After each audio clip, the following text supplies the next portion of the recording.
Once upon a time, there was a poor shoemaker who worked very hard, but no matter how hard he tried, he could not make enough money. At last, he had only enough leather left to make one final pair of shoes. That night, he cut out the pieces carefully and placed them on his workbench, ready to sew in the morning. With a heavy sigh, he whispered, "I hope tomorrow brings better fortune," and went to bed. But during the night, something magical happened. When the shoemaker woke at dawn, he found the shoes already finished. They were not just ordinary shoes. They were the most beautiful, perfectly stitched shoes he had ever seen. Soon, a customer came by and paid a handsome price for them. With that money, the shoemaker bought enough leather for 2 more pairs. Again, he cut out the pieces and left them on the bench. And again, in the morning, 2 pairs of splendid shoes were waiting, crafted with such care that he could hardly believe his eyes. This continued night after night.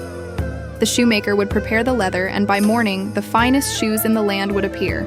Customers flocked to his little shop, and before long, he and his wife were no longer poor. But the shoemaker was very curious. Who was helping us? He wondered.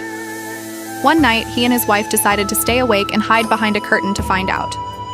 At midnight, the door creaked open. In danced 2 tiny elves wearing ragged clothes. They hopped onto the bench and with nimble fingers stitched and hammered until the shoes were complete. Then, giggling, they skipped away into the night. The shoemaker and his wife were amazed. "We must thank them," said the wife. So the very next day, she sewed 2 tiny shirts, 2 pairs of trousers, and 2 little jackets. The shoemaker made small shoes to match. They placed the gifts on the workbench that evening. When the elves returned, they saw the little clothes waiting for them. With delight, they tried them on at once. "Oh, how fine we look," they cried, dancing and singing around the room. Then, still laughing, they disappeared into the night and never returned. But the shoemaker and his wife never forgot their kindness. Thanks to the elves' help, they lived happily ever after, with plenty of work and enough for all their days. Narrator, gentle.